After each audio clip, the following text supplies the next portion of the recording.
Good morning, everyone. It is so great to see so many smiling faces here today. I walked in and I could just feel the excitement. Thank you, Cindy, for the introduction. I'm sure a lot of you here have some sort of personal connection with cancer, whether it be a family member, a friend, a parent, a grandparent. Sadly, I know some of you here have a direct relationship with pediatric cancer, and I'm just grateful for the fact that you have chosen to use cancer to benefit others. So my husband Derek and I, we have 5 children. We have 4 girls and our son William. And right before Christmas in 2015, William just started not feeling very well. We were getting ready for Christmas, geared up for all things Christmas. And actually at his Christmas party at school, he felt so terrible, he actually laid down on the floor and fell asleep in his classroom. And our kids go to a private school, so the teacher just kind of let him lay on the floor and sleep as he needed to. And the doctors thought at first it was just a viral infection. And when he didn't get any better, they sent us to the emergency room at Hershey. So within a day of being there, we got the cancer diagnosis. William was diagnosed with acute lymphoblastic leukemia, or ALL. And people say, I hear this often, that it just feels like your world has been turned upside down when you get a cancer diagnosis. I relate it a little more to a snow globe. Everything is all calm and peaceful one minute, and then the next, at the hands of something you cannot control, your life is just scattered into a million pieces. And although it can appear very beautiful at times, it doesn't take away from how scattered your life now is. You have no idea where all of the pieces are going to land or what your life will look like after all the snow is settled. And it will never be exactly the same as how it had been. So yes, our world was turned completely upside down at the cancer diagnosis, but I was, and this sounds kind of weird to say, I was grateful for the diagnosis, because up until that point, we couldn't figure out what was wrong with William. So now we knew what to fight. So before the cancer diagnosis in our life, there's always the before and the after. Prior to William's diagnosis, living in the area, I had obviously heard of 4 Diamonds. I had heard of Mini-THON. We did not have a Mini-THON at my school when I was in high school, but I was familiar with it. We unfortunately didn't know the extent, but I'm grateful that we didn't know the extent, because we just didn't need 4 Diamonds at the time. The first time we really became aware of 4 Diamonds was after William was in the hospital, and our social worker came in and she said, "Don't worry about the medical bills." She said, "You are a 4 Diamonds family now, and 4 Diamonds will cover your medical bills." And I can tell you the relief that gave our family. I didn't quite understand to the extent at that time, because there's a lot going on.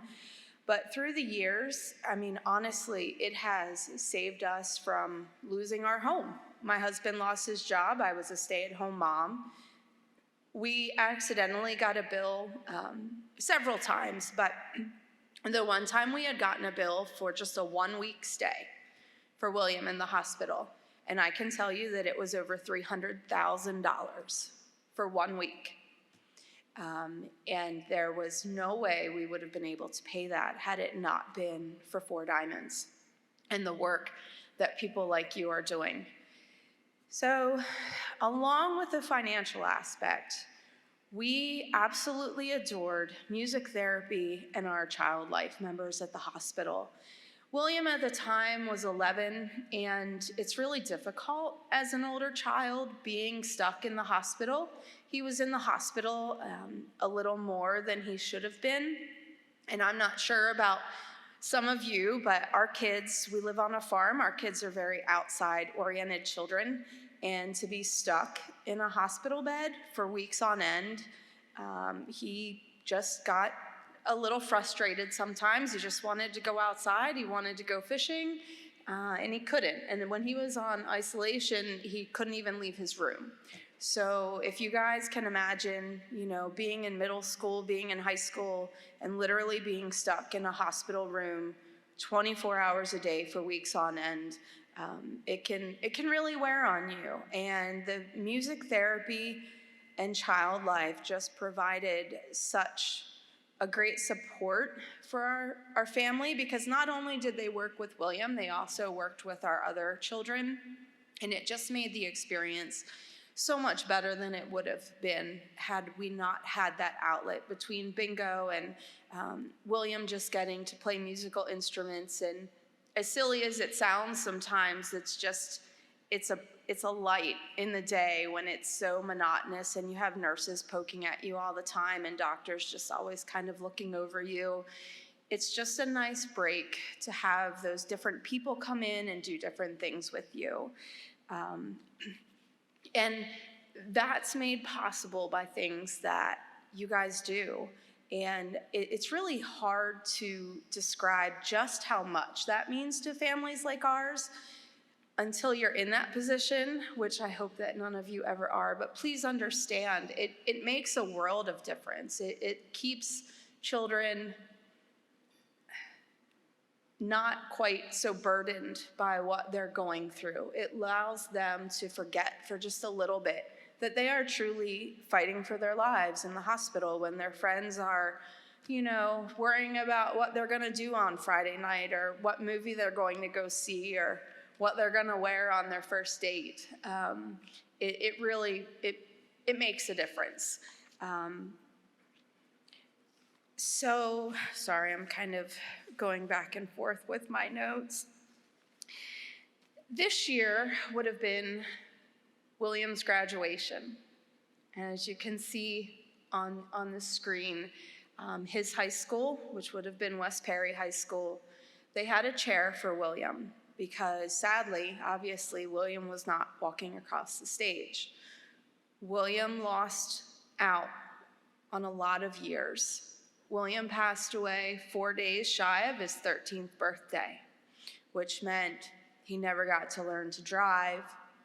He never got to go on a first date. He really didn't get to hang out with his friends. There was a lot of things William wanted to do, and he didn't get that chance. But despite his diagnosis, William always remained positive and happy, and he saw the good in every day, which is why I like to share his story, because it continues the light that he very brightly shone onto this world. And it shows me that there's a lot of good that can come out of a very sad and tragic situation. I saw a quote the other day, and I thought it was really fitting for this event. It said, "We cannot do everything, but we can do something." And let me tell you, no matter how small of a role you think you are playing in your mini-thon, what you are doing matters. It matters to families like ours. And I can never thank you enough for devoting your time to such a great cause. So thank you all so much for being here today and helping families like ours.